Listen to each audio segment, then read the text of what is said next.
दिन आहे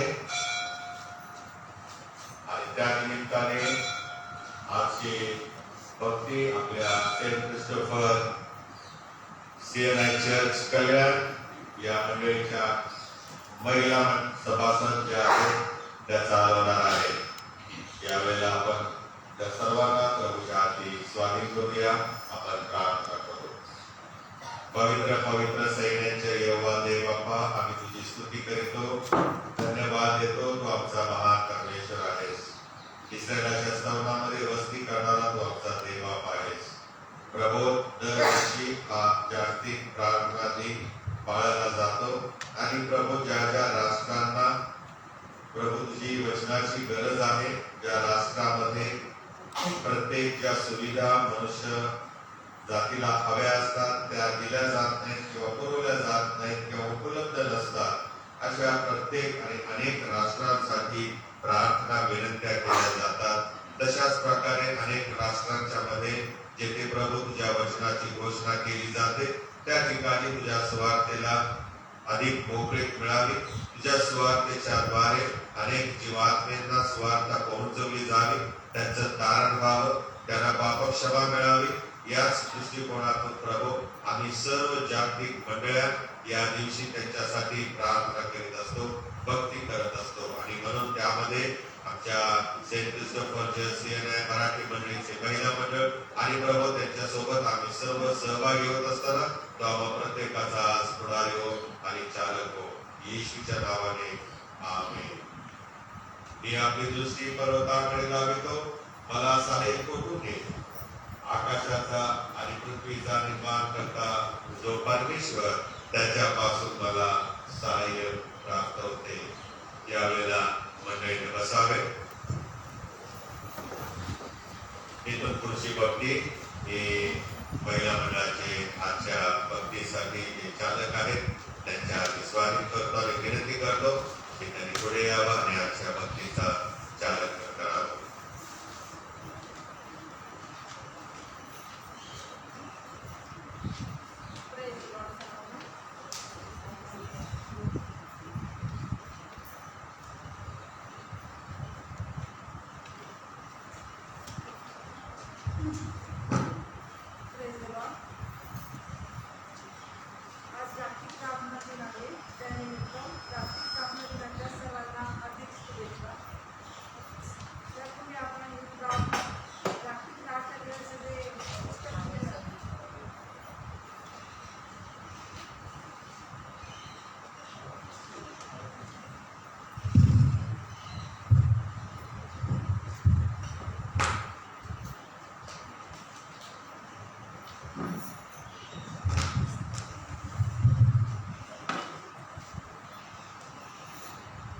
praise the Lord सर्वांना।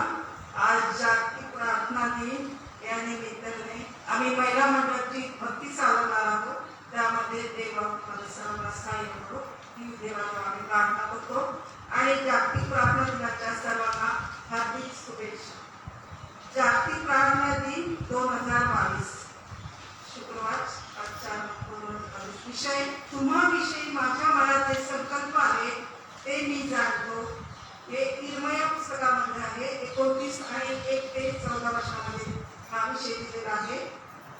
इंग्लंड, वेल्स आणि उत्तर आयर्लंड या जागतिक प्रार्थना दिन समितीकडून माहितीपूर्ण प्रार्थनापूर्वक कृती। इंग्लंड, वेल्स आणि उत्तर आयर्लंड या देशाच्या स्त्रियांबरोबर या प्रार्थनेत भाग घेणाऱ्या जगातील सर्व स्त्रिया, पुरुष, मुले, युवक यांना ही प्रार्थना फलदायी करो अशी आमची प्रार्थना आहे।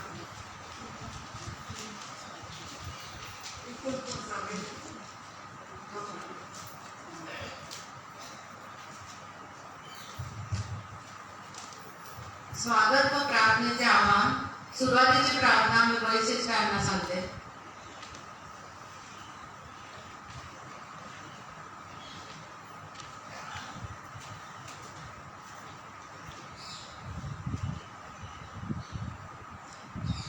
सुरुवातीची प्रार्थना। हे देवा, आमची आई व पित्या, आज आम्ही तुझ्या चरणापाशी आलो आहोत। तुझे सत्य वचन ऐकण्यासाठी आमचे कान उघड. आमच्या जीवनाच्या चांगल्या योजना स्वीकारण्यासाठी आमचे मन तयार कर.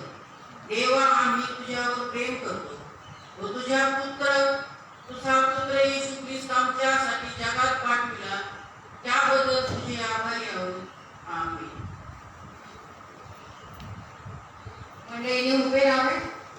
आपण गीत गाणार आहोत. गीत क्रमांक 537, वंदा वंदा तारक प्रभू येशूला. गीत क्रमांक 537.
स्पष्टीकरण राजेशभाई भोसले.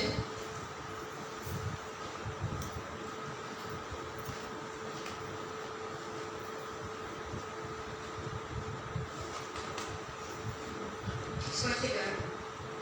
आपल्या सभोवतालचे जग तुकडे तुकडे झालेले, अन्याय निराशेने भरलेले आहे. देवाने निर्माण केलेले जग असे नाही. या दोनच फरक असण्यासाठी समजण्यासाठी देवाने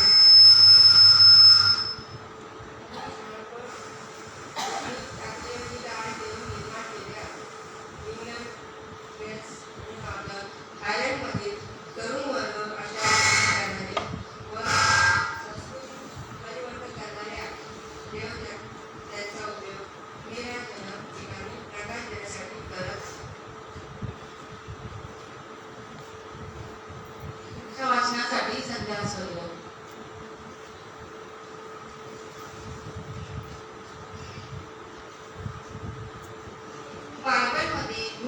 घडलेल्या गोष्टी कथा आहे.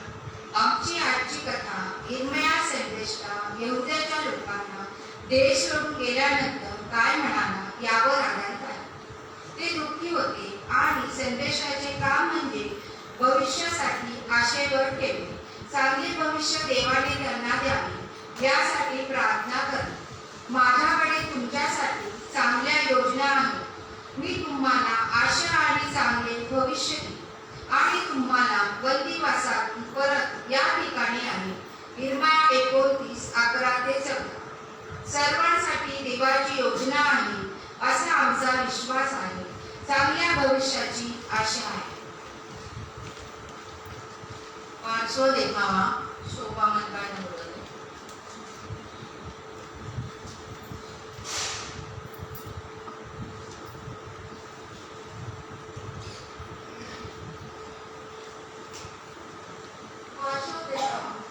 ख्रिस्तपूर्व 7 शतक हे इस्रायल, यहुदा व सभोवतालच्या देशासाठी गोंधळाचा काळ होता. क्रूर अशूर साम्राज्याने इस्रायलाचा पाडाव करून ते एक अपयशी राज्य ठरले होते.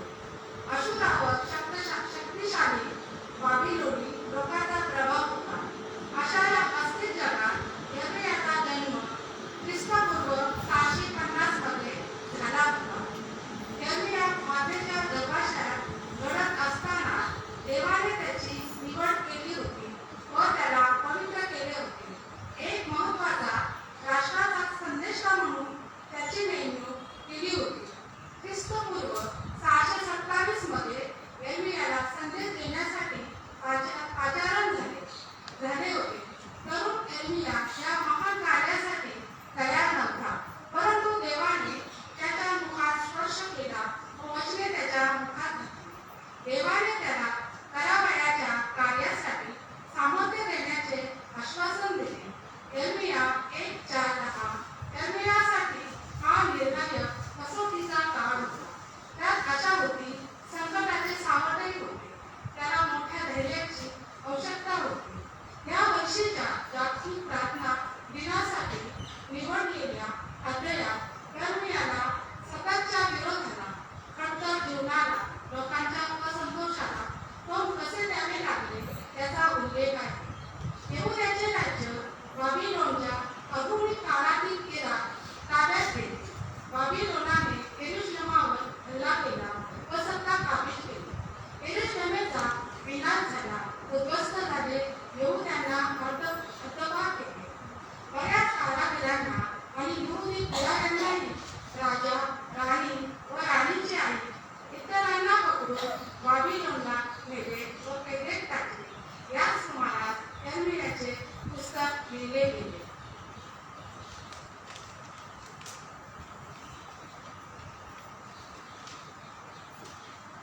स्तोत्र 137 मध्ये यरुशलेमकरांची निराशाजनक मनोवृत्ती, त्यांचा आकार, आधुनिक भविष्य व यरुशलेमेला परत जाण्याची तीव्र इच्छा दर्शविली आहे. बंदिवासात असताना मंदिराशिवाय ते यज्ञ व बलीचे अर्पण करू शकत नव्हते. त्यामुळे पापापासून शुद्ध होत नसत. हा त्यांच्या श्रद्धेचा एक भाग होता.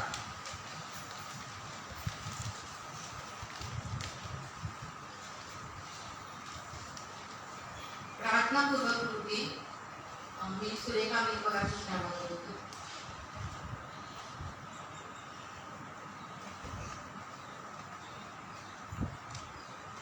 प्रार्थनापूर्वक कृती. यर्मियाच्या पत्राने त्या काळातील राजकीय आणि सामाजिक तणाव उघड केला. तसेच त्यांना त्यांच्या भविष्यासाठी मार्गदर्शन करण्याचे वचन दिले. तुम्हाविषयी जे संकल्प आहेत ते मी सांगतो. जे सर्वात असुरक्षित आहे, जिथे अन्याय आहे अशा समाजासाठी काम करण्याची गरज आहे. जागतिक तापमान वाढ, दारिद्र्य, संसर्गजन्य रोग, जबरदस्तीचे स्थलांतर, निर्वासित संकट व प्रेमाचा अभाव यासारख्या मोठ्या समस्यांना सामोरे जाण्यासाठी आपल्याला जगभरात एकत्र काम करण्याची गरज आहे. पण एकत्र येण्यासाठी आपण तयार आहोत का? देव नेहमी आपल्या सोबत असतो हे आपल्या समजण्या पलीकडे असते. देव आपल्या प्रत्येकासाठी चांगली योजना आखतो हा आपला विश्वास आहे. आता भविष्याची ही आशा कृतीत आणण्याची आपली वेळ आली आहे. आपण त्यासाठी तयार आहोत का?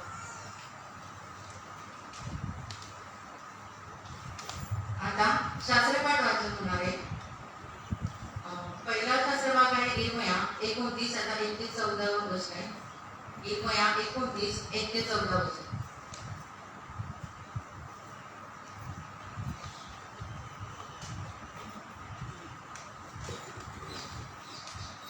इर्मयाचा 29 अध्याय 1 ते 14 वचन आपण वाचूया. इर्मयाचे बंदिवानास पत्र. मग पकडून नेलेल्या लोकातील अवशिष्ट वडील याजक संदेष्टे म्हणजे सर्व लोक नबुकदनेस्सराने पकडून यरूशलेमेतून बाबेला नेले होते. त्या सर्वांस इर्मया संदेशाने यरूशलेमहून पत्र पाठवले.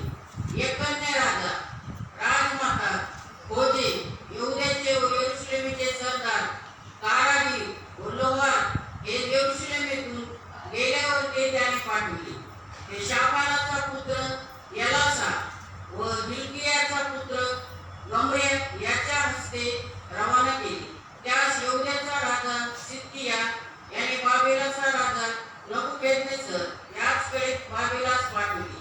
त्या पत्रातील मजकूर असा होता: सेनाधीश परमेश्वर इस्रायलाचा देव म्हणतो, ज्या सर्वांस मी यरूशलेमहून बंदिवान होऊन बाबेला जावयास लावले त्या सर्व बंदिवान झालेल्यास मी असे म्हणतो, तुम्ही घरे बांधून त्यात वस्ती करा, फळे लावा व त्याची फळे खा, बायका करून पुत्र व कन्या त्यात जन्म द्या, आपल्या पुत्रास बायका करून द्या व आपल्या कन्यास नवरे करून द्या, म्हणजे त्यास पुत्र व कन्या होतील. तुमची तेथे वाढ होऊ द्या, क्षय होऊ देऊ नका. तुम्हास पकडून ज्या नगरास मी नेले त्याचे हित चिंतन करा व त्यासाठी परमेश्वराची प्रार्थना करा.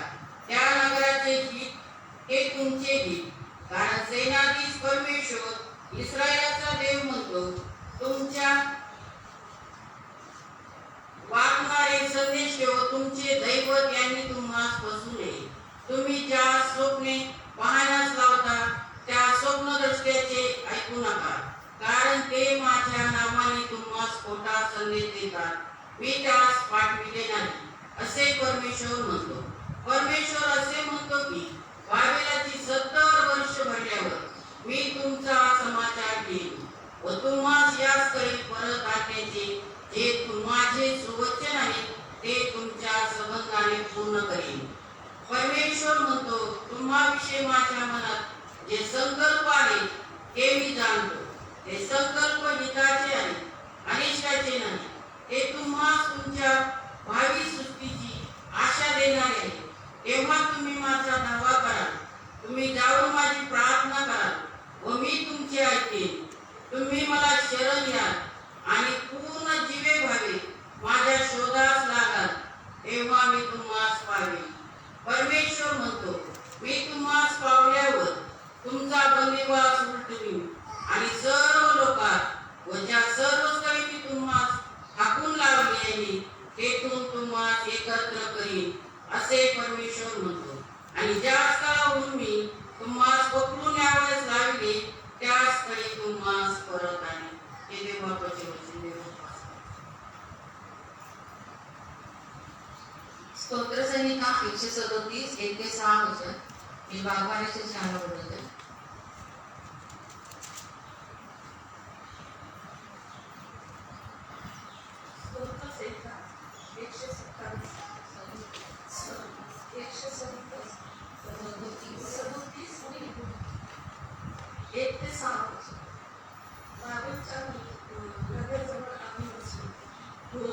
तेथे आम्हाला शिवणीची आठवण झाली.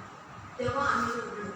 तेथील वाळूंजवळ आम्ही आपल्या विनोद टाकून ठेवले, कारण तेथे आमचा पाडा करण्याने आम्हास गावी जावयास सांगितले, आमचा छळ करण्याने आम्हास करावयास सांगितले. ते म्हणाले, आम्हास योनीचे एखादे गाणे गाऊन दाखवत आम्ही परक्यास्थळी परमेश्वराचे गाणे कसे गावे. हे यरूशलेमा, जर मी तुला विसरलो तर माझा उजवा हात आपले कौशल्य विसरू. जर मी तुझी आठवण ठेवली नाही, जर मी यरूशलेमाला माझ्या आनंदाच्या मुख्य विषयावरून अधिक मानले नाही, तर माझी जीभ माझ्या कानाला चिकटतो. आता शुभवर्तमान होणार आहे. मी बाळासाहेबांना विनंती करते शुभवर्तमानासाठी. आपण वगैरे सर्वांनी उभे राहावे.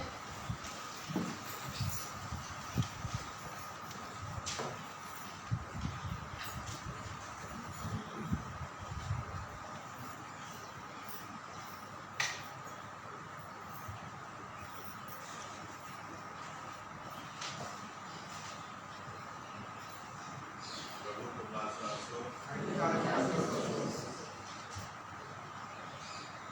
शुभवर्तमान संत लूक याने लिहिलेल्या शुभवर्तमानातील 4थ्या अध्यायात शुभवर्तमान लिहिले आहे.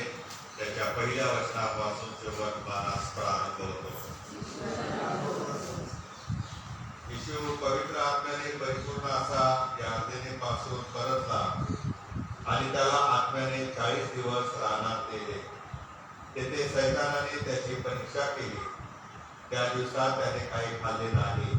ते संपल्यावर त्याला भूक लागली.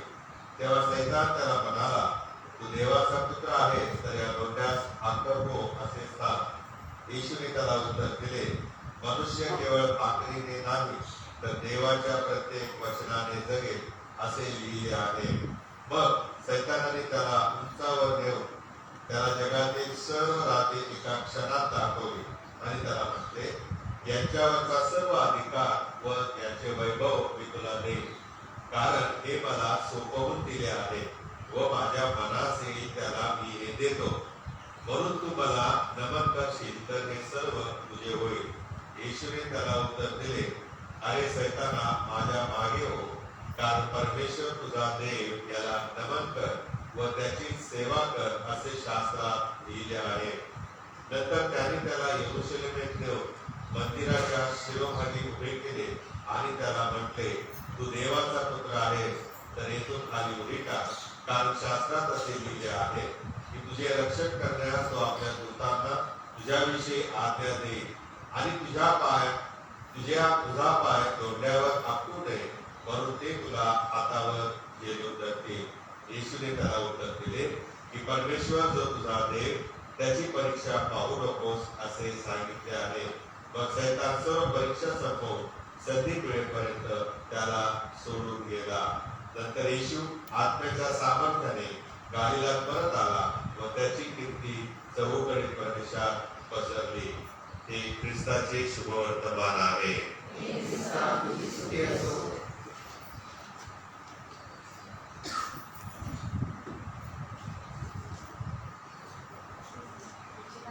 यावेळेला आपण आपला विश्वास प्रकट करूया आणि निश्चिताचा मातांगीकार आपण सर्वजण एकत्र बोलूया. सर्व समर्थ एकच देवचा पिता, आकाश पृथ्वी आणि सर्व शिष्यवस्तूंचा उत्पन्न करणारा, त्याविषयी मी विश्वास धरतो आणि एकच प्रभू येशू ख्रिस्त, जो देवाचा एकुलता पुत्र, जो सर्व युगापूर्वी आपल्या पित्यापासून जनित झाला, देवापासून देव, प्रकाशापासून प्रकाश, खऱ्या देवापासून खरा देव, जो जनित आहे, पुत्र नाही, जो पित्याच्या तत्वाचा आहे, ज्याकडून मागे झाले, जो मनुष्यासाठी मोठ्या कारणासाठी स्वर्गात उतरला आणि पवित्र आत्म्याच्या योगाने कुमारी मरियेपासून जन्मलेला मनुष्य झाला.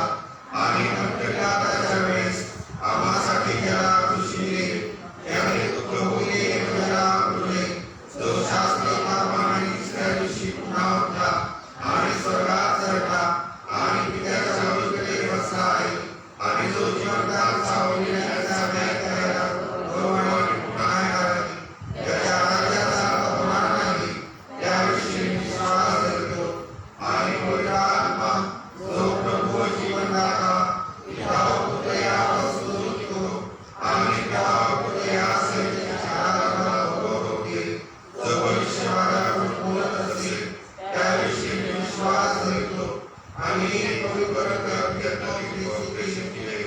विषयी मी विश्वास धरितो. पापाच्या शिक्षेसाठी बपतिस्माने असे मी करितो आणि मेल्याचे पुनरुत्थान व परलोकीचे जीवन यांची मी प्रतीक्षा करितो. आमेन. मंडळी बसा.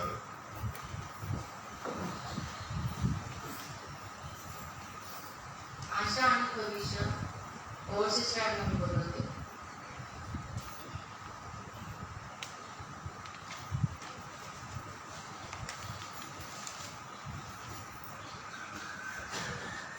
आशा आणि भविष्य. देवाच्या शब्दामध्ये आशा होती. यहुदातील लोकांना देवाबरोबरचे त्यांचे नाते पुन्हा निर्माण करावे लागले. ते पाप आणि आज्ञांचे उल्लंघन केल्यामुळे तुटले होते. जेव्हा त्यांनी प्रार्थना आणि उपासनेद्वारे मनापासून देवाचा शोध घेतला तेव्हा ते नाते त्यांना सापडले. त्यांनी स्थानिक रहिवाशांशी संबंध निर्माण करावा अशी देवाची इच्छा होती. हे सामुदायिक आणि प्रार्थनापूर्वक कृतीतून साध्य करतील. बाबेलमध्ये त्यांची वाट पाहण्याची वेळ कठीण आणि निराशाजनक असेल, परंतु जेव्हा हा काळ संपेल तेव्हा त्यांचे भविष्य पुन्हा स्थापित केले जाईल आणि त्यांचे कुटुंब देवाने वचन दिल्याप्रमाणे त्यांच्या मायदेशी परतू शकते. आजच्या जगासाठी आशा, त्यासाठी मी विजयास्पद हे सूचना देते.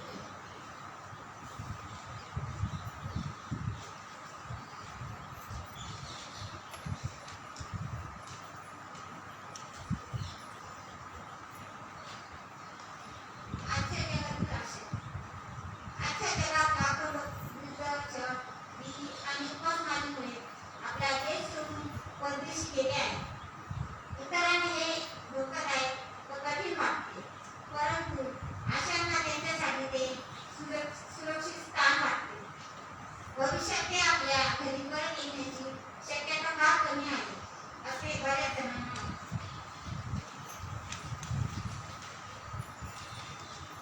मंडळी उभे राहावे. आपण गीत गाणार आहोत. गीत क्रमांक 581.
चुकीची कथा. अनिसाची कथा. माझे नाव अनिसा. मी 5 वर्षांची असून मी इंग्लंडमध्ये राहते. मी, माझे आई बाबा एका ट्रकमध्ये खूप शांत बसून इथे आलो. तेथील लोक आमच्यावर रागवले होते. आम्ही घाबरलो होतो, म्हणून आम्हाला आमचा देश सोडावा लागला होता. मी लढले. मला माझा देश सोडून जायचे नव्हते, पण आईने मला समजावले की देव आम्हाला मदत करेल व सुरक्षित ठेवेल. जर तुम्हाला तुमचे घर सोडावे लागले तर तुम्हाला कशाची उणीव असेल? प्रवास खूप लांबचा होता. अस्वस्थ होतो. खूप थकलो होतो. आमच्या बरोबर आणखी एक कुटुंब होते. आम्ही बरेचदा आजारी असायचो. भुकेले, ताणलेले होतो. मी न रडण्याचा प्रयत्न केला. मी, माझे घर व माझी आवडती पाहुणी तेथेच सोडून आलो होतो. आम्ही ट्रकचा प्रवास संपवून बाहेर आलो तेव्हा अंधार व खूप थंडी होती. आम्ही अंगावरच्या कपड्यांशी आलो होतो. माझ्या वडिलांनी आम्हाला एका शेतात नेले. मी व मम्मी खूप घाबरलो होतो. त्या रात्री कुठे झोपलो ते आठवतच नाही. सर्वजण गोंधळलेले होते. घर किंवा मित्र नसावे असे तुम्हाला वाटते का? का मित्र असणे महत्वाचे आहे? आपण एखाद्याचे चांगले मित्र कसे बनू शकता? या शहरात येईपर्यंत आम्ही वेगवेगळ्या ठिकाणी राहत होतो. आता आमच्याकडे भाड्याचे घर आहे. मी प्राथमिक शाळेत जाते. येथेच मी सुसानला भेटले. मी इंग्रजी शिकत असल्यामुळे आम्ही बोलू शकलो. ती माझी मैत्रीण झाली. तिला कल्पना आहे मी दुःखी व घाबरत आहे. सुसानने माझ्याबद्दल तिच्या आजीला सांगितले. तिची आजी चर्चमध्ये गेली. त्याने अनेक इराणी एकत्र येत अशा चर्चशी संपर्क साधला. ती मंडळी आमच्याकडे आली. कपडे, अंथरूण, खेळणी आणली. सुसानच्या आजीने मला विणलेल्या कपड्यांचं एक फावली दिली. छोट्या छोट्या गोष्टी खूप मोठा फरक करू शकतात, नाही का? देव नेहमी काहीतरी आशा देईल आणि जीवनात बदल घडवून आणेल. मी इथे खूप आनंदी आहे. माझ्या वडिलांना नोकरी मिळाली. माझी आई स्थानिक महाविद्यालयात शिकत आहे. तिला नर्स व्हायचे आहे. तरीही आम्हाला आमचे पहिले घर, माझे कुटुंब आठवते. आता मला समजत आहे की देवाची आमच्यासाठी ही एक योजना होती. वेगवेगळ्या देशातील लोकांना स्वतःच्या देशापासून दूर जावे लागते. दूर धोकादायक प्रवास करावा लागतो. कुटुंबियांना आणि मित्रांना निरोप द्यावा लागतो. नवीन ठिकाणी घर शोधण्याचा प्रयत्न करावा लागतो. त्यांना स्वातंत्र्य आणि सुरक्षितता हवी आहे. देव भविष्यासाठी आशा देईल. प्रार्थना करण्यासाठी मी रीना चंदनशी यांना बोलवते.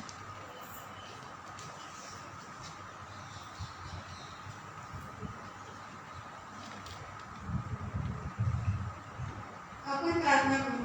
प्रिय देवा, अनिसाला सुरक्षित ठेवल्याबद्दल व तिला व तिच्या कुटुंबाला सुरक्षित भविष्य दिल्याबद्दल आम्ही तुझे आभार मानितो. अनेक मुलांना आपले घर सोडून अनेक नवीन ठिकाणी प्रवास करावा लागत आहे. त्यासाठी प्रार्थना करीतो. ते दुःखी व भयभीत असतात तेव्हा त्यांच्याकडे लक्ष ठेव. त्यांच्या जीवनाची अशी आशा त्यांना दे. जेव्हा इतरांना बोलून किंवा दुष्कृत्य करून अस्वस्थ करतो त्याचा आम्ही खेद व्यक्त करतो. प्रेमळ वडील आणि आईप्रमाणे तू आम्हाला क्षमा केलीस व इतरांना क्षमा करण्यास आम्हाला मदत केलीस. आम्हाला भविष्यासाठी आशा दिल्याबद्दल धन्यवाद. आता आपण संदेश ऐकणार आहोत. आम्ही संदेश देण्यासाठी मिसेस सिस्टर संजीवनी थोरात यांना मी आमंत्रित करते. त्यांनी वचनाचा मानना द्यावा.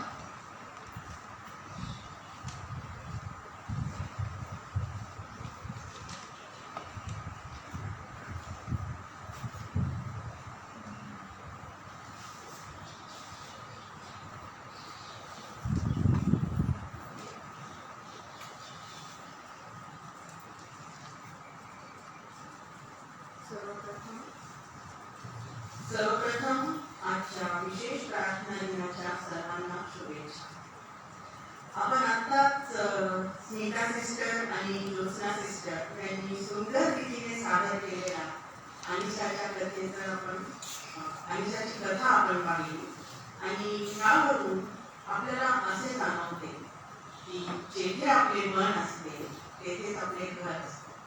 आपण अनेकदा पिकनिकला जातो, प्रवासात जातो आणि अनेक ठिकाणी आपल्याला निसर्गरम्य देखावे दिसतात आणि अशा ठिकाणी आपल्याला बरेचदा वाटते, आपले मन बसते त्या ठिकाणावर आणि अशा ठिकाणी आपल्याला बरेचदा वाटते की इथे आपले एक छोटंसं सुंदर घर असावं.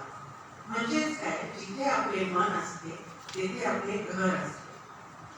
पण प्रियांनो, जर का आपले स्वतःचे राहते घर आपल्याकडून काढून घेतले गेले, आपल्याला ते काही कारणास्तव संकटामुळे ते गमवावे लागले तर काय?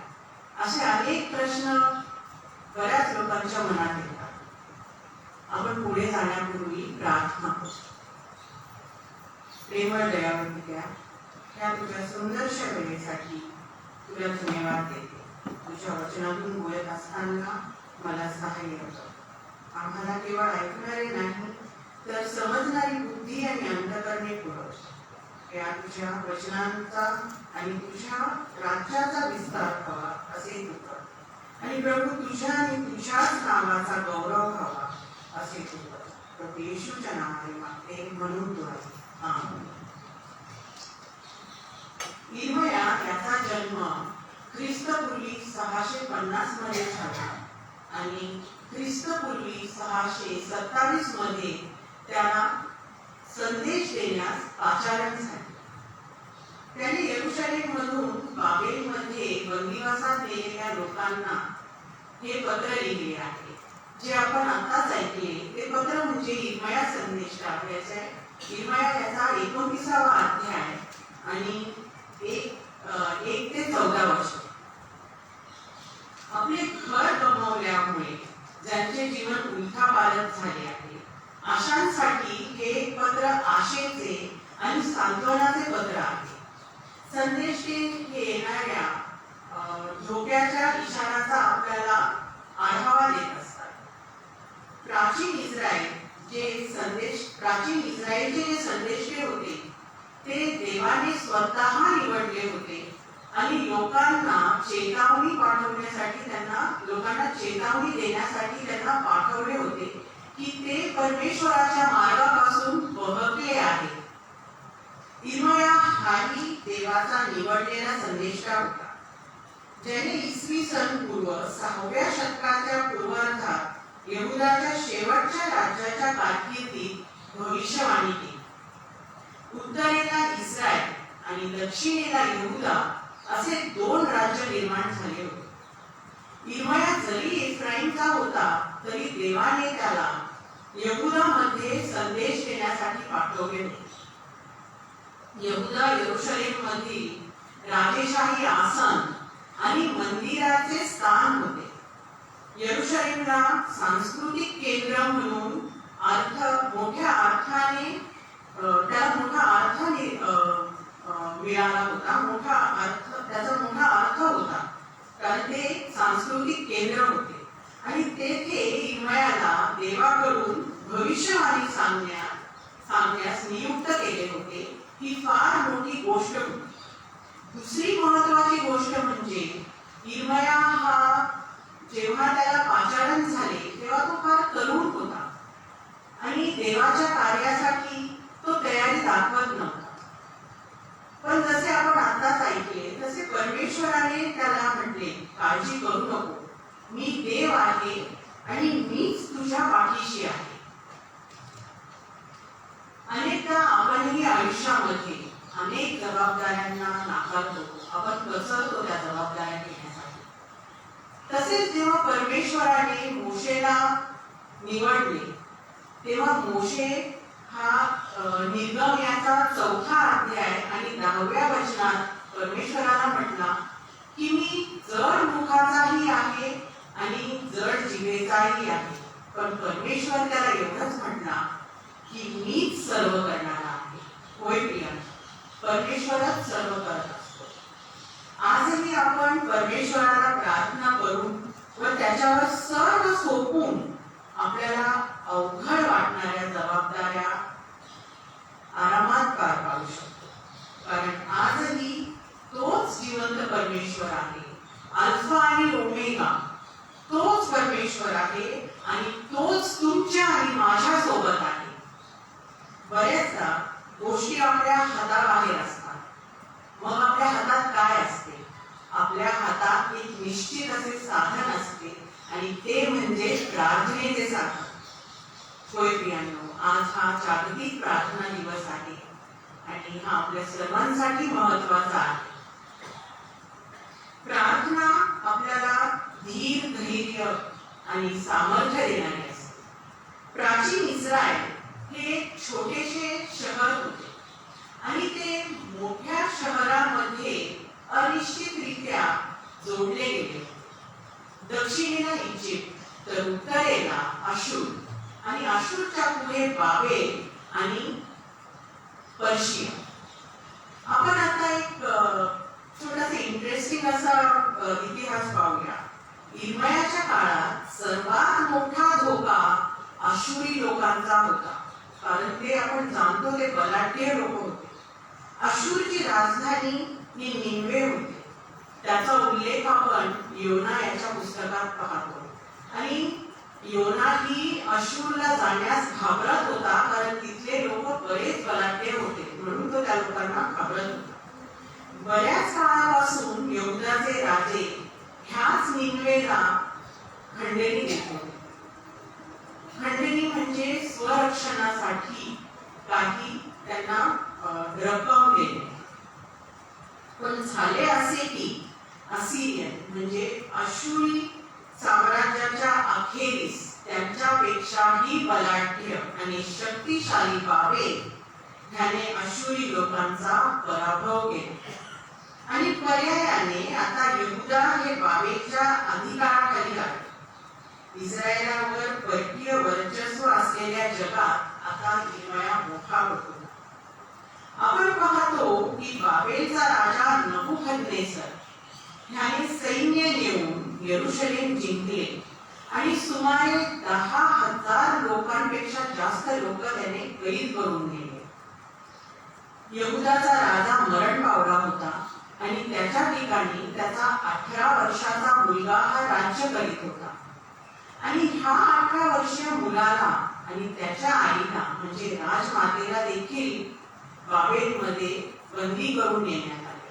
त्याचबरोबर अनेक कारागिरांना आणि अनेक यहुदी पुढाऱ्यांना देखील कैदेत टाकण्यात आले. देवाच्या वतीने इर्मयाने त्या लोकांवर देवाचे नियम न पाळण्याचा आरोप केला. ते विधवा आणि अनाथांकडे दुर्लक्ष करत होते, गरिबांचे शोषण करीत होते. ही सर्व लक्षणे राज्याच्या आध्यात्मिक अस्वस्थतेची लक्षणे आहेत. त्यांची आध्यात्मिक स्वास्थ्यता बिघडली होती आणि ह्याच काळात इर्मयाचे पुस्तक लिहिले गेले. इर्मया याचा 29वा अध्याय आणि 1 ते 14 वचनांमध्ये इर्मयाने निवासितांना पत्र लिहिण्याचा संदर्भ आहे. यहुदी लोक आता परकीय भूमीत राहत होते. जगाच्या नवीन पद्धतींशी जुळवून घेण्याचा ते प्रयत्न करीत होते. बाबेल हे केवळ यहुद्यांसाठी परदेशी शहरच नव्हते, पण ते मोठे शहर देखील होते. निर्वासित होणे किंवा कठीण अशा परिस्थितीत स्वतःचे घर गमवावे लागणे हे निश्चितच सोपे नसते. त्यातच यहुदी लोकांचा असाही विश्वास होता की परमेश्वर आता त्यांच्या बरोबर नाही, कारण ते त्यांचं राहतं घर सोडून, राहतं शहर सोडून ते बाबेलमध्ये आले आहेत. आणि त्यांचा असा विश्वास होता की परमेश्वर हा यरूशलेममध्येच राहिला आहे आणि तो यरूशलेमच्या मंदिरातच आहे, तो त्याच्या बाहेर नाही. त्यांचा विश्वास केवळ यहुदाच्या मंदिरातच होता. आपण ही आपल्या घरामध्ये परमेश्वरासाठी छोटीशी वेदी करतो, छोटेसे स्थान करतो आणि मग तिथे आपण एक क्रूस लावतो, तिथे आपले पवित्र शास्त्र ठेवतो आणि काही मेणबत्त्या पण लावतो. प्रियांनो, हे चुकीचे नाही, पण आपण घरातल्या कुठल्याही कानाकोपऱ्यातून किंवा घरात आपण कुठेही असलो तर प्रार्थना करण्यासाठी त्याच ठिकाणी येणे हे चुकीचे आहे, हे बरोबर नाही. का? कारण देव हा सर्व ठिकाणी आणि आपल्या मध्येही असतो. आपले शरीर हे परमेश्वराचे मंदिर आहे असे पाऊल पहिले करेन याचा 6वा अध्याय आणि 19 मध्ये पावलाने म्हटले आहे. म्हणजे आपण कोठेही असू परमेश्वर सदैव त्याच्या विश्वासणाऱ्यांसोबत असतो.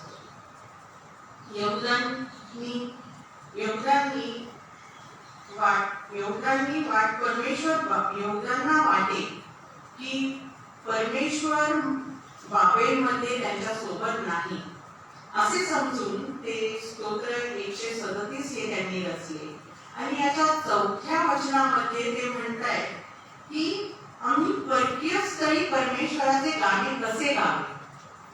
त्यांचा असा समज होता की त्यांच्या या परिस्थितीवर उपाय म्हणजे यरूशलेम मधील मंदिरामध्ये परत जाणे आणि तेथे जाऊन परमेश्वराची भक्ती करणे.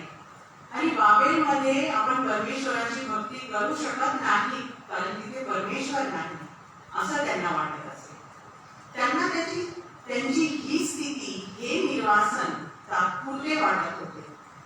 कारण त्यावेळेस बाबेलमध्ये अनेक खोटे संदेशे निर्माण झाले होते आणि ते त्यांना असं आश्वासन देत होते की हा तुमचा निर्वासनाचा काळ तात्पुरता आहे, हा काही फार वर्ष टिकणारा नाही आहे. पण इर्मया याचा संदेश हा वेगळा होता. त्याने त्यांना सावध करीत होता. इर्मया यहुदी लोकांना सावध करीत होता आणि म्हणत होता की देव म्हणतो हे निर्वासन दीर्घकाळ टिकणारे आहे, म्हणजे 70 वर्षे टिकणारे आहे.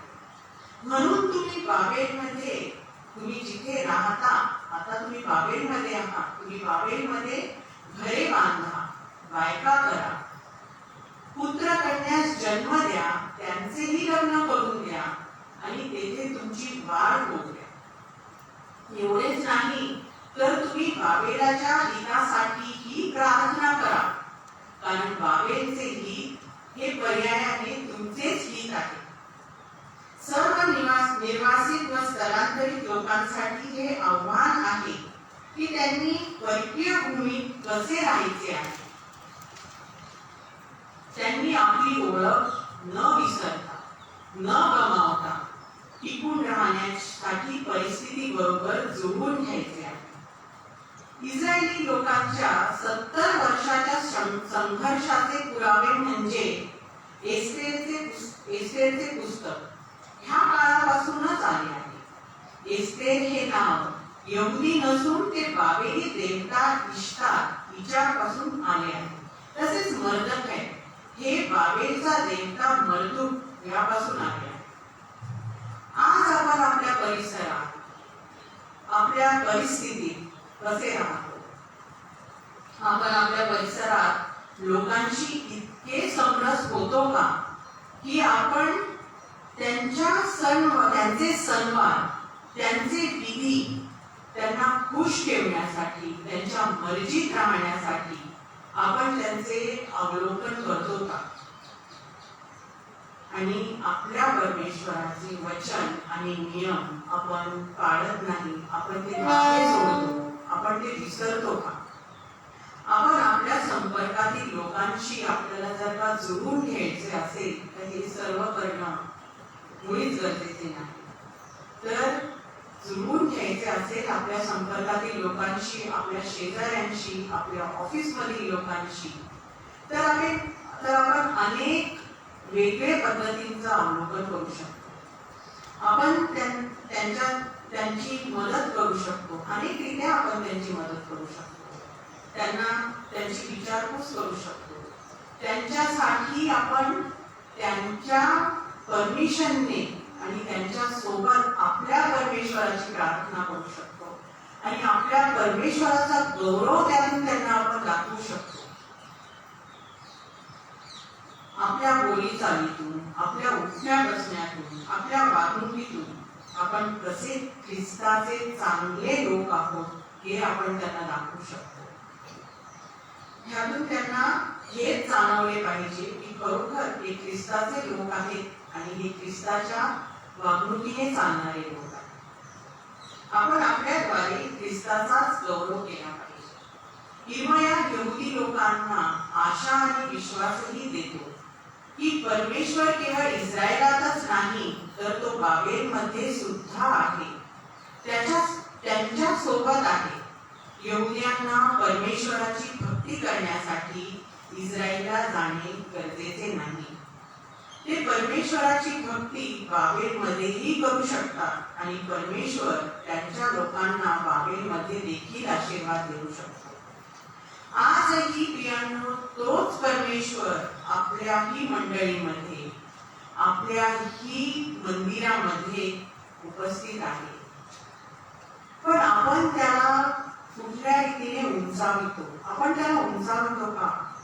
आपल्याही मंडळीमध्ये परमेश्वराची जिवंत मंडळी आहे.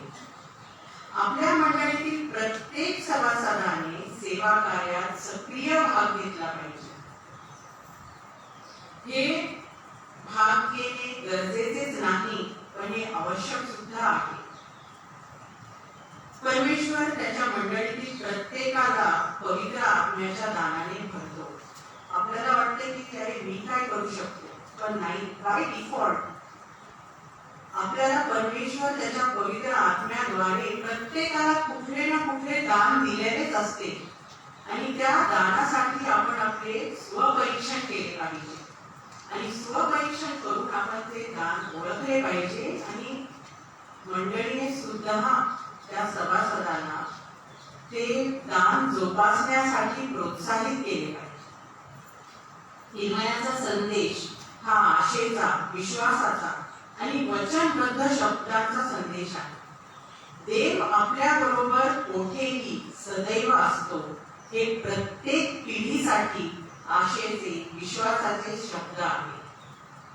आपण सर्वच विस्थापित लोक आहोत, कारण पाऊल इब्री लोकांपत्र याचा 13वा अध्याय आणि 14व्या वचनात म्हणतो की कारण आपल्या येथे स्थायिक नगर नाही, तर जे नगर पुढे येणार आहे त्याची आपण वाट पाहत आहोत. आजच्या या विशेष प्रार्थना दिनाच्या भक्तीतून, या वचनांमधून इर्मया आपल्याला काय सांगत आहे? आपल्याला या पवित्र वचनांमधून असा बोध झाला आहे का की आपण कुठेही असलो, आपली कुठलीही परिस्थिती असली तरी तेथे परमेश्वर आपल्याला कधीच सोडत नाही. तो सदैव आपल्या सोबत असतो. त्याच्या उपस्थितीची खात्री आपण बाळगली पाहिजे. ह्याच आशेने आणि विश्वासाने आपण प्रार्थना करू. हे प्रभू, तू आम्हा प्रत्येकाबरोबर आहेस. तू आमच्या जीवनात तुझ्या उपस्थितीद्वारे आमच्या मंडळीमध्ये आम्ही राहतो त्या ठिकाणी तुझे पवित्र कार्य करून घे, जे प्रत्येकाच्या कल्याणाचे, तुझ्या राज्याच्या विस्ताराचे आणि केवळ तुझ्याच गौरवासाठी असू दे. आमचा तारणारा प्रभू येशू ख्रिस्त याच्या गोड आणि पवित्र नावाने आमेन. मला एक सुंदरशी संधी दिली म्हणून मी तुमचे सर्वांचे आभार मानते. बाळासाहेबांचे, बास्केट कमिटीचे, महिला मंडळाचे, माझ्या प्रिय महिला मंडळाचे आणि प्रिय मंडळीचे, आणि परमेश्वर ह्या वचनाद्वारे तुम्हा सर्वांना आशीर्वाद देतो. धन्यवाद.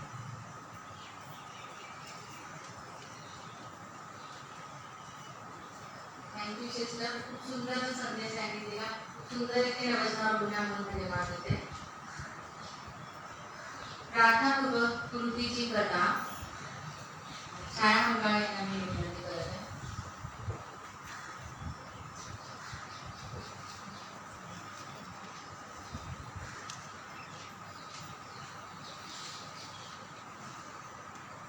मी ग्रेस आहे, 24 वर्षाची. माझी आशा आहे जे UK मध्ये सुरक्षितता शोधतात त्यांचे स्वागत मिठी मारून केले जाते.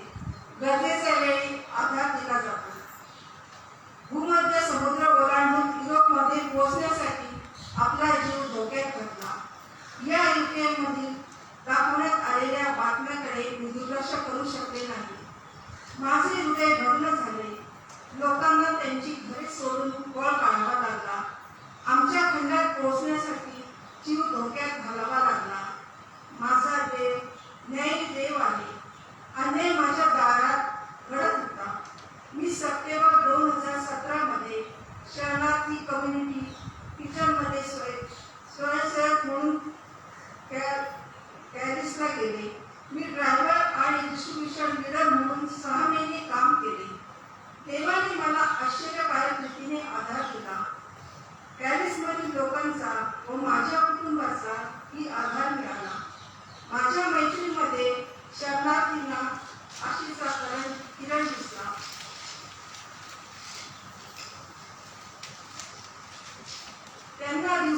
2 वेळा गरम जेवण देणे, त्यांच्याशी संबंध निर्माण करणे, त्यांची तपासणी करणे, त्या लोकांना व्यक्ती म्हणून वागवणे आवश्यक होते. पण हे फक्त तात्पुरते आहे. ते लवकरच आशेने सुरक्षित असते. जागतिक प्रार्थना दिनी प्रेस ही आशा निर्वासितांसाठी आहे. या जागतिक प्रार्थना दिनी तुमची काय अपेक्षा आहे? आम्हाला जगभरात उत्साही आशा देणाऱ्यांची चळवळ निर्माण करायची आहे. एखाद्या न आवडलेल्या समस्येविषयी लिहून गटात व सोशल मीडियावर पाठवा, चर्चा करा. ग्रेसचे निर्वासितांबद्दल प्रेम, आदर उत्कट होते. तिच्या उत्कटतेने तिला व्यावहारिक मार्गाने सेवा करण्यास प्रवृत्त केले. या आठवड्यात अन्यायाचे रूपांतर करण्यासाठी तुम्ही कोणती मदत करू शकता?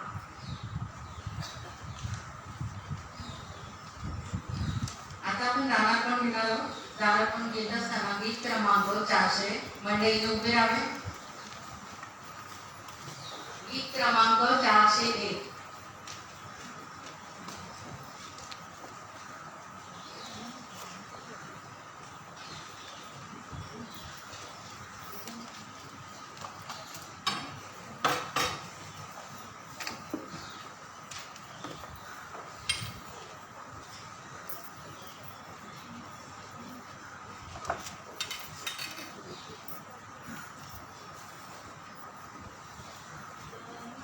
Thank you.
दानापणावर प्रार्थना काळजी बदलणार आहे.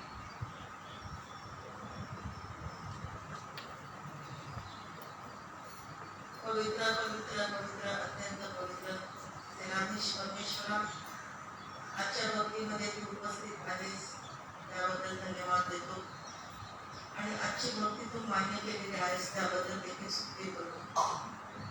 यावेळेला प्रभू आम्ही आज जागतिक प्रार्थना दिवस इंग्लंड, वेल्स आणि नॉर्थ नेदरलँड यांच्यासाठी करत असताना प्रभूजी, नॉर्थ आयर्लंड यांच्यासाठी प्रार्थना करत असताना प्रभूजी, आजची प्रार्थना तू ऐकलेली आहेस आणि ह्या देशाने प्रभू ही प्रार्थना आयोजित केलेली आहे आणि ह्या देशांना बाबा मदतीसाठी जे काही आम्हाला तू दिलेलं आहेस प्रभू, त्यातून त्या देशाला पाठवण्यासाठी प्रभू आम्हाला तू सहाय्य केलेलं आहेस म्हणून धन्यवाद देतो. त्या ठिकाणच्या प्रभूची गरजा, त्या ठिकाणच्या अडचणी, त्या ठिकाणच्या समस्या ह्या तुला माहिती आहेत प्रभू आणि हे छोटंसं दान प्रभू आम्ही त्या देशाला पाठवत आहोत आणि प्रभू त्या देशासाठी आज आम्ही प्रार्थना करत आहोत की त्यांच्या अडचणी ज्या आहेत प्रभू त्या तू सोडीव, तुझ्यावरचा विश्वास त्याचा वाढीस लाव आणि खरोखर प्रभूजी त्या देशाकडून, या तिकडच्या महिलांकडून ही जी भक्ती प्रभूजी आयोजित केलेली आहे ती तू आशीर्वादित केलेली आहेस आणि हे जे दान दिलेलं आहेस प्रभू त्यावर तू आपला आशीर्वाद दे. थोडंसं दान आहे आमच्याकडून ते त्या देशाला जात असताना प्रभूजी ते दुपटीने तिपटीने प्रभूजी त्यांचं वाढीस लाव आणि त्यांच्या ज्या सर्व गरजा आहेत ख्रिस्त येशूमध्ये तू पूर्ण कर आणि हे देण्यासाठी येथील प्रत्येक व्यक्तीला तू आशीर्वाद दिलेला आहेस आणि त्या आशीर्वादातून त्यांनी प्रभू संतोषाने तुला दिलेला आहे त्याचा तू स्वीकार कर अशी तुला विनंती करतो. आणि खरोखर प्रभूजी या सर्व सामाजिक, राजकीय आणि प्रभूजी जी परिस्थिती चाललेली आहे, ताणतणाव तू पाहत आहेस. युक्रेन या देशामध्ये प्रभूजी अतिशय प्रभूजी कठीण असा काळ चाललेला आहे प्रभूजी. आज आम्ही इर्मयाच्या संदेशाद्वारे त्यांनी इस्रायलला प्रभूजी जे बाबेलाने पाडाव करून घेऊन गेलेला होता तशाच प्रकारची त्यापेक्षा अधिक अशी वाईट परिस्थिती प्रभू युक्रेन शहरामध्ये चालू आहे आणि प्रभूजी रशियाचा अध्यक्ष मिस्टर पुतीन आणि प्रभूजी युक्रेनचा अध्यक्ष मिस्टर जेलेन्स्की याला तू प्रभूजी कृपा पुरव, त्यांच्या मनामध्ये तू कार्य कर आणि प्रभूजी हे युद्ध थांबव अशी तुला विनंती करतो प्रभू. कळकळीची आम्ही तुझ्याकडे विनंती करतो प्रभूजी. त्यांच्यासाठी आम्ही आज मध्यस्थी करतो प्रभूजी. कितीतरी त्या ठिकाणची लोक प्रभू आता निर्वासित झालेले आहेत. कितीतरी लोकांनी त्यांचा देश कितीतरी वर्ष राहिलेला असताना, त्यांचं सर्वस्व त्या ठिकाणी असताना त्यांना पलायन करावं लागत आहे प्रभूजी. आणि खरोखर प्रभू अशा लोकांसाठी मागतो, स्त्रिया आहेत ज्यांची नुकतीच डिलिव्हरी झालेली आहे, छोट्या तान्ह्या बाळांना घेऊन प्रभूजी ते लपत आहेत, छोट्या तान्ह्या बाळांना घेऊन, लहान मुलांना घेऊन, वृद्धांना घेऊन प्रभूजी ते दुसऱ्या देशामध्ये पलायन करत आहेत. अशा लोकांसाठी आम्ही मागतो प्रभू, त्यांच्याकडे तू अवलोकन कर प्रभू, त्या ठिकाणी शांतता निर्माण कर प्रभूजी. युक्रेनियन लोकांनी प्रभूजी आव्हान केलेलं आहे, आमच्यासाठी प्रार्थना करा आणि म्हणून प्रभू आज आम्ही तुझ्याकडे मध्यस्थीची प्रार्थना त्या लोकांसाठी करतो. बाबा ते युद्ध शांतता त्या ठिकाणी ठेव अशी विनंती करते आणि त्यांच्या बाजूने तू लढ अशी विनंती करते प्रभू. आणि ज्या देशामध्ये त्यांनी पलायन केलेलं आहे, ज्या देशांमध्ये प्रभूजी आजच्या स्टोरीप्रमाणे आम्ही पाहिलेलं आहे, ज्या ठिकाणी बाबा त्यांना निर्वासित म्हणून ते त्यांचा स्वीकार करत आहेत, त्यांनी त्यांच्याशी चांगलं वर्तन करावं, त्या ठिकाणी त्यांचा सांभाळ करावा, कारण आता त्यांच्याकडे काहीच राहिलेलं नाही. कपड्यांशी प्रभू ते निघालेले आहेत आणि प्रभूजी त्या ठिकाणी आता ते वास्तवास राहणार आहेत. आपलं घर सोडून प्रभूजी, आपल्या जीवाचं जे बाबा त्यांचं घर होतं, त्यांचे नातेवाईक होते, कितीतरी त्या मध्ये प्रभू मृत्युमुखी पावलेले आहेत आणि प्रभूजी कितीतरी नुकसान त्या ठिकाणी झालेलं आहे. अशांसाठी प्रार्थना करतो प्रभू, त्याच्यातून त्यांना बाहेर काढ आणि पुन्हा आशा त्यांना तू दे आणि पुन्हा त्यांना उभं कर हीच तुझ्याकडे विनंती करते. त्यांना लज्जिताने कधीच होऊ देऊ नकोस. तुझ्यावरती विश्वास ठेवणारे लोक त्या ठिकाणी राहतात प्रभूजी. तुझ्यावरती बाबा ते सर्व विसंबून आहेत, हे कधी ना कधी थांबेल अशी त्यांची आशा आहे. त्यांच्यासाठी भविष्य असं तू चांगलं असं उज्ज्वल कर, कारण त्यांनी तुझ्यावरती विश्वास ठेवलेला आहे. कितीतरी सैन्यांचा प्रभू त्या ठिकाणी बाप्पा नाश झालेला आहे, कितीतरी सैन्य मृत्युमुखी पडलेले आहेत, कितीतरी शरणार्थी गेलेले आहेत. आणि या परमानुसारखं प्रभूजी युद्धाचं वातावरण असताना तुला सर्व गोष्टी शक्य आहेत. ते तू थांबव, हीच तुझ्याकडे आम्ही विनंती करतो प्रभू. या देशासाठी बाबा खूप आता आर्थिक गरज आहे, या देशासाठी प्रार्थनेची गरज आहे, या देशासाठी स्थिरता प्राप्त होण्याची गरज आहे. म्हणून आम्ही प्रत्येकाने गुढग्यावर जाऊन या देशासाठी प्रार्थना करावी बाप्पा. म्हणून आम्ही तुझ्याकडे विनंती करतो, मध्यस्थी करतो. आजच्या मंदिरामध्ये आम्ही केलेली प्रार्थना तू आहे आणि त्या ठिकाणी त्यांना शांतता दे, हीच तुझ्याकडे विनंती करते. इथून पुढचा वेळ मी तुझ्या हातात सोपवतो. तारणारा प्रवेश तेच कर, त्याच्या गोड आणि पवित्र नावाने मागते म्हणून काय बाप्पा. आमेन.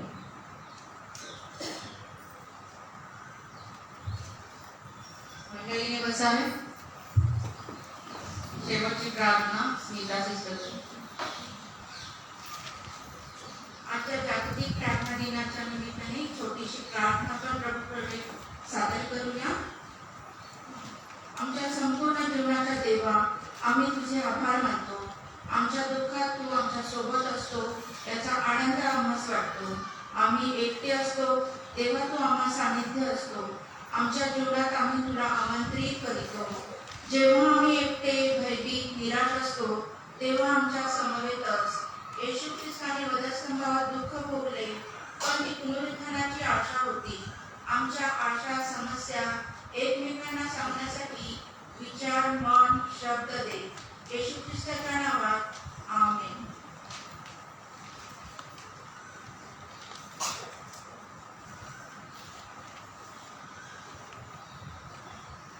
जागतिक प्रार्थना दिनाचे चिन्ह पाठिंबे सांगणार आहे.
दरवर्षी जागतिक प्रार्थना दिवस साजरा केला जातो.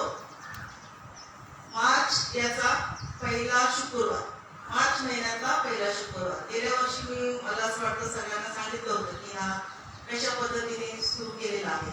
आणि महिलांची एक चळवळ होती. महिलांनी आपल्या देशासाठी, आपल्या समाजासाठी हा प्रार्थना गट उभा केला. आणि ही प्रार्थना गट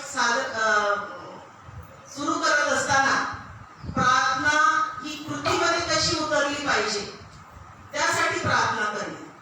आणि प्रार्थना कुठच्या देशासाठी केली जाते ते त्यांची जी एक संस्था आहे त्याच्यामध्ये अधिकारी आहेत आणि ते लोक ती ठरवतात की ह्या वर्षी कुठच्या देशाला, पुढच्या वर्षी कुठच्या देशाला. तर ह्या प्रार्थना दिवस जो आहे 4 मार्च 2022 मध्ये इंग्लंड, वेल्स आणि नॉर्थन म्हणजे उत्तर आयर्लंड या ठिकाणच्या देशांसाठी ही प्रार्थना आयोजित केलेली आहे. ही प्रार्थना नुसतं प्रार्थना करणे असं नव्हे तर ती कृतीत आणणे किती महत्वाचं आहे. म्हणून हा जागतिक प्रार्थना दिवस आपण साजरा करत आहोत. आता या जागतिक प्रार्थना दिनाचे चिन्ह आयर्लंड येथील स्त्रियांनी सुरू केलेले आहे. 1982 मध्ये आंतरराष्ट्रीय चिन्ह म्हणून हे मान्य केलं गेलं. दरवर्षी मार्च महिन्याच्या पहिल्या शुक्रवारी ही विशेष भक्ती महिला चालवतात. सर्व मंडळी उपासनेमध्ये सहभागी होतात आणि 170 देशातील लोक यात भाग घेत असतात. यामध्ये माहितीपूर्ण प्रार्थना व प्रार्थनापूर्वक कृती या ब्रीद वाक्यांच्या द्वारे एकमेकांशी वर्षभर संबंधित प्रस्थापित करणे हा उद्देश आहे. आणि ह्या वर्षीचं जे ब्रीद वाक्य आहे, एक एक देश ठरवला जातो आणि त्या त्या देशामध्ये एक एक ब्रीद वाक्य ठरवलं जातं. तर ह्या वर्षाचं ब्रीद वाक्य आपण मगाशीच ऐकलं, त्याच्याबद्दल संदेश पण ऐकलेला आहे. तुम्हाविषयी माझ्या मनात जे संकल्प आहे ते मी जाणतो. हे इर्मिया संदेष्टाने बाबेलच्या मध्ये ज्यांना आपल्या इस्रायल लोकांना पाडाव करून गेलं होतं, त्यांच्या लोकांना हे आशा देणारं वचन दिलं होतं. आणि आशा देणारं जीवन आपलं असायला पाहिजे, म्हणून हा जागतिक प्रार्थना दिवस आपण साजरा करत असतो. आता पुढच्या वर्षी दुसरा देश असेल तर ह्या वेळेला जी चिन्ह जे दिलेले आहेत, चिन्ह घेऊन आपल्या मुली उभ्या आहेत. त्याच्यामध्ये पहिलं प्रतीक आहे ते काय आहे? चारही दिशांकडून केंद्रभागी बाण दाखवलेले आहेत. या चारही बाजूला ह्या दिशा दिसत आहेत आणि बाण दर्शवलेले आहे. दुसरं प्रतीक आहे गुडघे टेकून प्रार्थना करणारी व्यक्ती. आपल्याला आता खूप गरज आहे, आपल्या देशासाठी तर प्रार्थना करायचीच आहे, परंतु आता वातावरण सगळ्यांना माहिती आहे. सगळ्यांनी गुडघ्यावरती जाऊन प्रार्थना करणे ही जी कृती आहे ती आजच्या दिवसाला आपण निश्चय करणार आहोत आणि त्या कृतीत आपण उतरवणार आहोत. तर गुडघे टेकून प्रार्थना करणारी व्यक्ती. तिसरं जे प्रतीक आहे, जगातील सर्व भाषिकांचे एकत्रीकरण.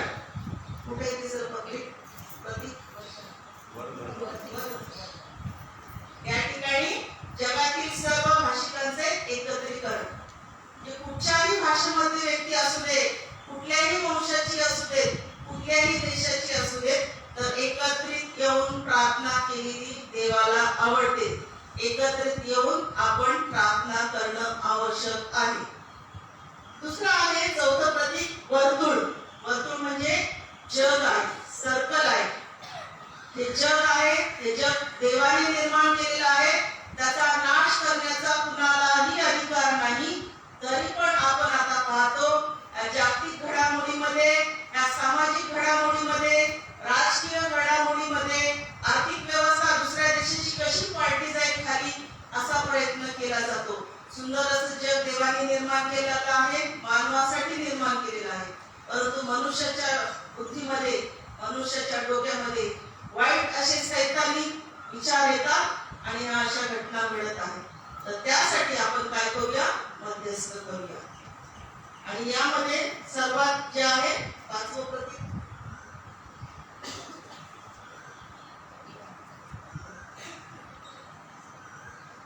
यामध्ये ते वरील जे प्रतीक आहे ते एकामेकांमध्ये गुंफलेलं आहे. म्हणजे आपण सर्वांनी एकत्रित येऊन प्रार्थना करणे. धन्यवाद.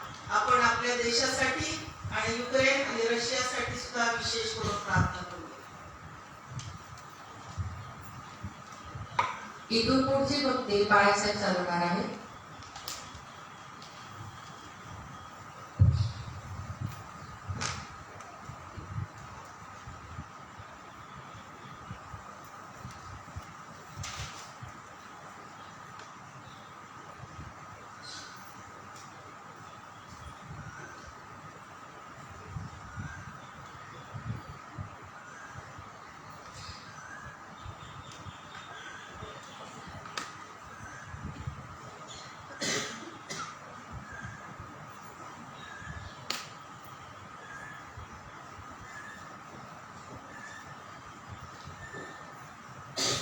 यावेळेला आपण प्रभूच्या नावाला मान, महिमा आणि धन्यवाद देऊया.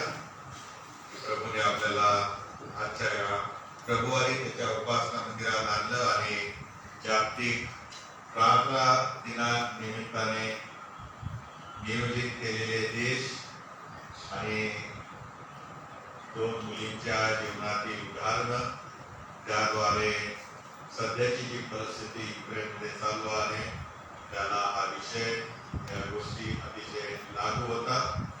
त्याद्वारे इर्मिया जे आम्हाला सांगतो त्यामधून पण परमेश्वराने आम्हाला योग्य अशी शिकवण दिलेली आहे.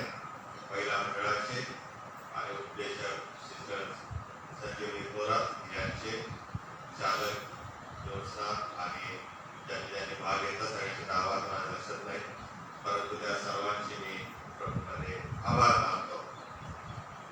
यावेळेला आपण पवित्र मेजामध्ये सहभागी पण करणार आहोत आणि त्याकरता आपण आपल्या अंतःकरणाची तयारी करूया. प्रभू समोर आपण नतमस्तक होऊ आणि प्रार्थना करूया. जे तुम्ही आपल्या पापाबद्दल खरोखर आणि मनापासून पश्चाताप करता आणि आपल्या शेजाऱ्याशी प्रीतीने आणि ममतेने वागता आणि ईश्वराच्या आज्ञा पाळून यापुढे त्याच्या पवित्र मार्गात चालून नवीन जिन्याने वागण्याचा निश्चय करता, ते तुम्ही विश्वासाने जवळ या आणि आपल्या आध्यात्मिक सामर्थ्यासाठी हे पवित्र साक्रमेंट घ्या व लीन भावे गुडघे टेकून सर्व समर्थ ईश्वराजवळ नम्रतेने आपली पापे कबूल करा. हे सर्व समर्थ ईश्वरा, आमचा मनुष्याच्या बापा, सर्व वस्तूंच्या निर्माणकर्त्या, सर्व मनुष्यांच्या न्यायाधीशा, आम्ही मूळ पापी दुष्टाई, दुष्टा ईश्वराविरुद्ध कल्पना, शब्द व कृती यांच्याद्वारा वेळोवेळी अत्यंत अधमपणे केली आहे आणि त्याच्याद्वारा आपणावर तुझा संताप होतो यथा न्याय केला आहे की आम्ही पदवी घेतो आणि त्याबद्दल शोक करतो. आम्ही अंतःकरणपूर्वक पश्चाताप करतो आणि आपल्या मनपूर्वक खेद करीतो. त्याचे स्मरण हा दुःखकारक आहे, त्याचा फार असांग आहे. हे प्रज्ञाळ बापा, आम्हा दया कर, आम्हा दया कर. आम्हाकडून जे सर्व झाले त्याची क्षमा तुझा पुत्रांचा प्रभू यासाठी कर आणि असे कर की तुझ्या नावाचा सन्मान म्हणून आम्ही आतापासून सर्व निर्णय जाऊन तुझी सेवा करावी, तुला संतोष व्हावे. आमचा प्रभू याच्याद्वारे आम्ही सर्व समर्थ देव आमचा स्वर्गातील पिता याने आपल्या परंपरेने वचन दिले आणि तिचे मनापासून पश्चाताप करू खऱ्या विश्वास आणि त्याचकडे वळतात त्या सर्वांची तो पापांची क्षमा करेल. तो तुम्हावर दया करून तुमच्या सर्व पापांची क्षमा करून तुम्हास त्यापासून मुक्त करू. सर्व सदाचना तुम्हास की दूर करून आणि तुम्हास सनातन जीवनाप्रत नेऊ. आमचा प्रभू येशू ख्रिस्त याच्याद्वारे आमेन. आपल्या प्रार्थना त्याकडे खरोखर वळतात. मनातून समाधान करण्यापासून बोलतो की ऐका, अहोपत्य भारावण्यानं सर्व माझ्याकडे या, म्हणजे मी तुम्हाला विसावा की देवाने जेव्हा दोन्ही प्रीती केली त्याने आपला एकोणताही पुत्र दिला, अशासाठी जो कोणी त्याला विश्वास ठेवतो त्याचा नाश होऊ नये तर त्याला सार्वकालिक जीवन प्राप्त व्हावे. नंतर भाऊ जे म्हणतो तेही ऐका, ख्रिस्त पापी लोकांना आवाज जगात आला हे वचन विश्वसनीय व पूर्णपणे स्वीकारावयास योग्य आहे. योहान जे म्हणतो ते ऐका, कोणी पाप केले तर नीतिमानाचा येशू ख्रिस्त त्याच्याजवळ आपला कैवारी आहे आणि तो आपल्या पापांबद्दल प्रायश्चित्त आहे. प्रभू तुम्हास असो आणि माझ्या आपली अंतःकरणे उंचावा. आपण आपण आपला प्रभू ईश्वर त्याचे उपकार स्तुती करू. हे बरोबर योग्य उचित आणि आमचे कर्तव्य कर्म आहे की आम्ही सर्व काळ व सर्वत्र उपकार स्तुती करावी. हे प्रभू पवित्र बापा, सर्व समर्थ सनातन देवा, मनोदूत आणि मुख्य दूत आणि स्वर्गातील सर्व समुदाय यांस आम्ही तुझे करुणा स्तवितो आणि कौर मानितो आणि आम्ही निरंतर तुझी स्तुती करून मानतो की पवित्र पवित्र पवित्र सैन्याचा देव प्रभू, सर्व आणि पृथ्वी तुझ्या गौरवाने भरलेली आहे. तुला गौरव असो हे परात्पर प्रभू. आम्ही प्रभूच्या नावाने करायला धन्यवादित आहे. परमहंसामध्ये होसाना. सर्व समर्थ देव आमच्या स्वर्गातील बापा, तू खरोखरच पवित्र आणि धन्यवादित आहेस, कारण तू आपल्या प्रेम पूर्णतेने तुझा एकुलता एक पुत्र येशू ख्रिस्त यास आमच्या तारणासाठी मानवी प्रकृती धारण कराव्यास व क्रूसावरील मरण भोगाव्यास दिलेस. त्याने तेथे आपले एकट्यावर पण एकदाच करून अखिल जगाच्या पापासाठी पूर्ण आणि पर्याप्त अर्पण आणि प्रायश्चित्त केले. आपल्या त्या अमूल्य मरणाचा निरंतरचा स्मारक स्थापिला व त्याचे पुनरागमन होईपर्यंत आम्ही तो करीत राहावा म्हणून आपल्या पवित्र शेवटपणात आम्हास आज्ञा दिली.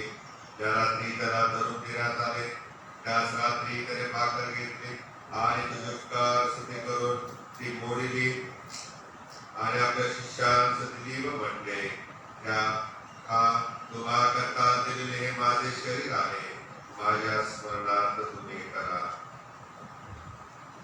तसेच भोजन झाल्यावर त्याने प्याला घेतला, उपकार स्तुती करून त्या शिराने म्हटले, तुम्ही सर्व यातून प्या, कारण पापाच्या क्षमेसाठी तुम्हा करता आणि बहुतांश करता दिलेले हे नव्या करणाचे माझे रक्त आहे. जितकेदा तुम्ही हे प्याल तितकेदा माझ्या स्मरणार्थ हे करा. म्हणून हे प्रभू स्वर्गातील बाबा, तुझ्या पुत्राचा धन्य दुःख भोग आणि अमूल्य मृत्यू, त्याचे प्रभावी पुनरुत्थान व गौरवी स्वर्गावण्याचे स्मरण करून त्यायोगे आम्हाला प्राप्त झालेल्या अगणित लाभाबद्दल तुझी मनपूर्वक उपकार स्तुती करून आणि त्याच्या प्रतापी आणि वैभवी पुनरागमनाची प्रतीक्षा करून आम्ही तुझे नम्रदास, तुझं प्रतापशाली विश्रासर्व तुझ्याच पवित्र देणगी आणि त्याच्या आज्ञेनुसार या स्मारक विधीचे आयोजन आणि अनुष्ठान करीतो. आम्ही मनपूर्वक विनवितो की तो आपल्या पितृवत वत्सलतेस अनुसरून आमचा हा स्तवनाचा आणि उपकार स्तुतीचा यज्ञ परमोत्साहामध्ये श्रेयस स्वीकारून घे आणि असे कर की तुझा पुत्र येशू ख्रिस्ताचे पुण्य उपरण्या करून व त्याच्या रक्तात विश्वासा करून आम्हास तुझ्या संपूर्ण एकवीसेस पापाची क्षमा व त्याच्या दुःखभोगाचे तरसलाभ प्राप्त व्हावे. हे अत्यंत दयावंत बापा, आम्ही तुला नम्रतेने विनवितो की तू आपला पवित्र आणि जिवंत आत्मा आम्हा आणि आमच्या देणग्यावर पाठवण्यासाठी की जे भाकर आम्ही बोलतो ते ख्रिस्ताच्या शरीराची सहभागिता व्हावी आणि जो प्याला आम्ही आशीर्वादित करीतो तो त्याच्या रक्ताची सहभागिता व्हावा. आणि असे कर की जे आम्ही पवित्र सहभागिता घेणार आहोत त्या आम्ही सर्वांनी तुझ्या अनुग्रहाने आणि स्वर्गीय आशीर्वादाने परिपूर्ण व्हावे आणि तुझा पुत्र आमचा ताण येशू ख्रिस्त यामध्ये एक शरीर केले जावे. आमेन. हे प्रभू, आम्ही आपल्या जीवात्म्या शरीरात पवित्र जीवनाचे कार्य वाढण्यासाठी तुला समर्पित करीतो. आम्ही आपल्या भूमी पापांमुळे तुला काही यज्ञापवयास योग्य नाही, तरी आम्ही तुला विनंतो की आमच्या योग्याकडे पाहू नकोस, पण आमच्या अपराधाची क्षमा कर आणि आमचे खास कर्तव्य कर्म सेवा स्वीकारून घे. आमचा प्रभू देहाच्या आकाराने त्याकडून व त्यास व त्यामध्ये पवित्र आत्म्याच्या ऐक्यात एक बापा तुला सन्मान व गौरव निरंतर असतो. आमेन. आपल्या तारणाऱ्या ख्रिस्ताने आज्ञा केल्याप्रमाणे आणि शिकवल्याप्रमाणे आपण धैर्याने बोलू. हे आमच्या स्वर्गातील बापा, जे नाम पवित्र मानले जावे, जे राज्य येऊ, जसे स्वर्गात तसे पृथ्वीवरही तुझ्या इच्छेप्रमाणे हो. आमची रोजची भाकर असते आणि जसे आम्ही आमच्या अपराधाची क्षमा करीतो तशी तू आमच्या अपराधाची क्षमा कर आणि आम्हास परीक्षेत आणू नकोस, तर आम्हास वाईटापासून सोड. कारण ते राज्य, सामर्थ्य आणि गौरव ही सर्व काळ तुझीच आहे. आमेन. प्रभूची शांती तुम्हासह सर्व काळ असो. आपण प्रार्थना करू. हे दयाळू प्रभू, आम्ही आपल्या धार्मिकतेवर नाही पण तुझ्या प्रभूच्या महान करुणेवर भरोसा ठेवून या तुझ्या मेघाजवळ येतो. तुझ्या मेघाचा सूर देखील पुण्याची आमची पात्रता नाही, परंतु सदा सर्वदा या मेघा तुझा धर्मच आहे. म्हणून हे कृपाळू प्रभू, तू असे कर की तुझा प्रिय पुत्र येशू ख्रिस्ताचे वंश असे खावे आणि त्याचे रक्त असे प्यावे की आमची पापी शरीरे त्याच्या शरीरावर निर्माण व्हावी आणि त्याच्या रक्तावर आमच्या जीवात्म्याचे क्षालन व्हावे आणि आम्ही त्याचमध्ये आणि त्या आम्हामध्ये सर्वदा राहावे. आमेन. देवाच्या कोकरा जगाची पापे हरण करणाऱ्या, आम्हाला दया कर. हे देवाच्या कोकरा जगाची पापे हरण करणाऱ्या, आम्हाला दया कर. हे देवाच्या कोकरा जगाची पापे हरण करणाऱ्या, तुझी शांती आम्हाला दे.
आपल्या प्रभू येशू ख्रिस्ताचे शरीर व रक्त तुम्हा करता दिलेले आहे त्याचा स्वीकार करण्यास जवळ या आणि आपल्या अंतःकरणात विश्वास आणि त्यावर पोषण करा व त्याचे उपकार स्तुती करा.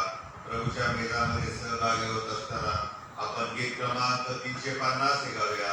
कशाला आता गीत क्रमांक 350.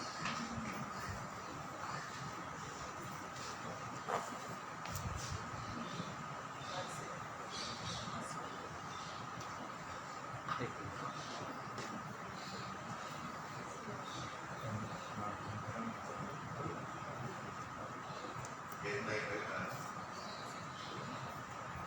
Amen.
जे तुझ्या करता दिले गेले ते तुझ्या शरीराचे आणि जीवात्म्याचे सनातन जीवनासाठी रक्षण करो. ख्रिस्त तुझ्यासाठी मरण पावला, त्याच्या स्मरणार्थ नेहमी आणि खा व आपल्या अंतःकरणात विश्वासाने त्यावर पोषण कर आणि त्याची उपकार स्तुती कर. मंडळीने एकत्र भाकर सेवन करावे.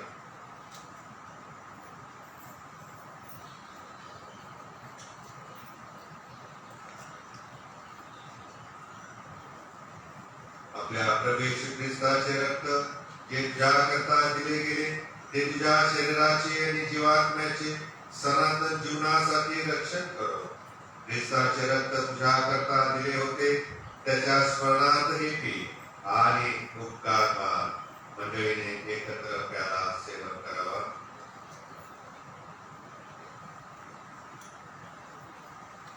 आपल्या प्रभू येशू ख्रिस्ताचे शरीर व रक्त तुझ्या शरीराचे आणि जीवात्म्याचे सनातन जीवनासाठी रक्षण करो. आमीन. प्रभू तुम्हाला असो. आपण प्रार्थना करू.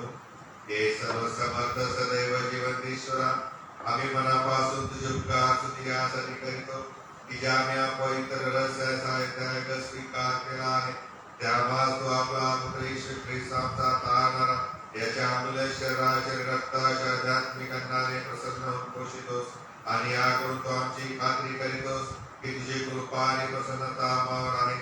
आणि सर्व निष्ठावंत लोकांची धन्य मंडळी जी तुझ्या पुत्राचे रहस्यमय शरीर आहे, तिचे आम्ही खरोखर संयुक्त अवयव आहोत. आणि तुझ्या प्रिय पुत्राचे दुःख भोग आणि अमूल्य मरण याच्या पुण्यामुळे तुझ्या सनातन राज्याची आशा असणारे वारीस आहोत.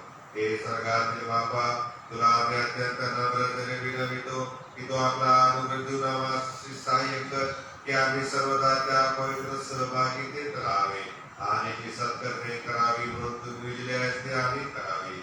येशू ख्रिस्त आमचा प्रभू याच्याद्वारे त्याला तू सारे पवित्र आत्म्यासह सर्व सन्मान गौरव युगाने बसव. आमीन. परमहंसामध्ये जीवाला गौरव आणि तुझ्या शांती माणसावर प्रसन्नता आम्ही तुला करीतो, आम्ही तुला धन्यवाद देतो, आम्ही तुला बसतो, आम्ही तुला ओळखतो. तुझ्या महागौरवासाठी आम्ही उपकार स्तुती करतो. हे प्रभू देवा, सगळ्यातील राजा, सर्वसमर्थ देव तुझ्या, हे प्रभू येशू ख्रिस्ता, हे प्रभू देवा, देवाचा पुत्रा, पित्याचा पुत्रा, जो तू जगाची पापे हरण करीतोस, तो तू आम्हाला दया कर. जो तू जगाची पापे हरण करीतोस, तो तू आम्हाला दया कर. जो तू जगाची पापे हरण करीतोस, तो तू आमची प्रार्थना स्वीकारून घे. जो तू देव पित्याच्या उजवीकडे बसलेला आहेस, तो तू आम्हाला दया कर.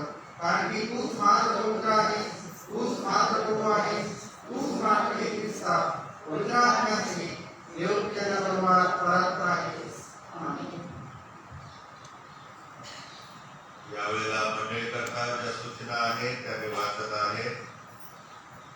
या उपास समयामध्ये दर बुधवारी प्रभू भोजन विधी संध्याकाळी 6:30 वाजता होईल आणि दर शुक्रवारी साधारण प्रार्थना घेतली जाईल. आपणास विनंती आहे जशी आपणास वेळ मिळेल तशा प्रकारे आपण या उपासनांमध्ये सहभागी पण करावे. त्याचप्रमाणे पुढील रविवार हा मुंबई धर्म प्रांताद्वारे मिशनरी संडे म्हणून आपल्या चर्च करता नियोजित केलेला आहे आणि म्हणून आपण पुढील रविवारी येत असताना मुंबई धर्म प्रांताद्वारे जे मिशन कार्य चाललेलं आहे त्या कार्यासाठी आर्थिक मदत देखील पुरवणार आहोत आणि म्हणून कृपया पुढील रविवारी मंदिराला येत असताना आपण आपलं विशेषतः कृपया घेऊन यावे. राखेच्या बुधवारी ज्यांनी स्वतः आकाराचे डबे केलेले नाही अशा व्यक्तींसाठी कुटुंबियांसाठी आम्ही विनंती करतो की त्यांनी कृपया स्वतः आकाराचे डबे घेऊन जावे, ईश्वरला परत आणावे ती आपणास नम्र विनंती. यावेळेस आपण उभे राहूया आणि आशीर्वाद घेतो. सर्व बुद्धी सामर्थ्याच्या पलीकडे असलेली देवाने दिलेली शांती तुमची अंतःकरणे व मने देवाच्या पिताचा पुत्र येशू ख्रिस्त आपला प्रभू याच्या ज्ञानात प्रीतीत राखो आणि सर्वसमर्थ देव पिता पुत्र आणि पवित्र आत्म्याचा आशीर्वाद तुम्हावर असो आणि सदा सर्वदा तुम्हा सह राहो. आमेन. आपण सूर्य देवा हे गीत गाऊ आणि आपली आजची उपासना आपण समाप्त करू.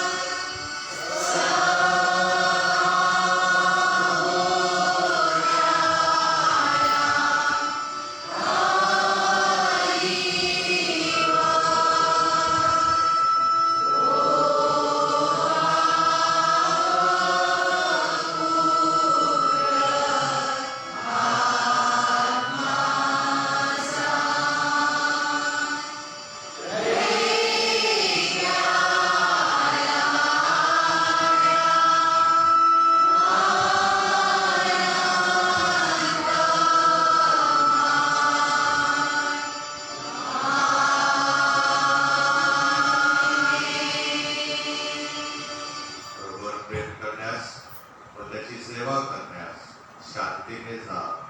ख्रिस्ताच्या नावाने आमेन.